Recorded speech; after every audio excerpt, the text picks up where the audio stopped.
So what's up guys? Magandang hapon. Happy Sunday sa lahat. Medyo maingay dito guys kasi birthday at saka binyag sa kabila.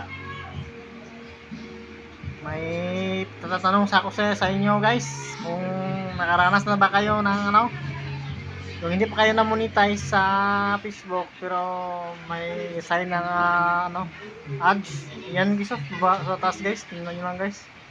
Diyan ko nilagay paki-comment lang guys kung anong ibig sabihin yan.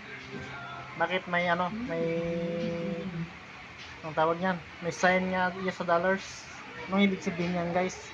Sa nakakalam yan guys, please comment below lang guys. Labi na kita sa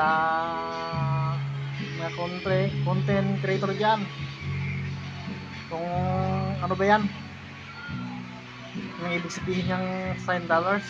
Bakit may sign dollars? Hindi pa ako na-monetize eh. Ano kaya yun? Sa mga nakakalam, paki-comment na lang guys sa baba guys.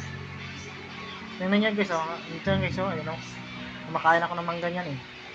Pero may sign sa baba ng parang mga dollars.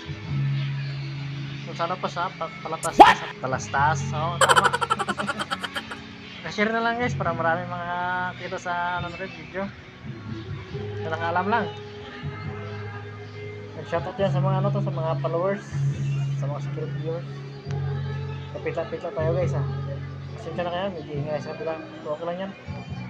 Tagal ko na sana yung i-vlog kaso hindi pa, alanganit lang. Ngayon lang talaga. Kaya dito lang guys. Paki-comment na lang kung anong ibig sabihin yan. Bye bye.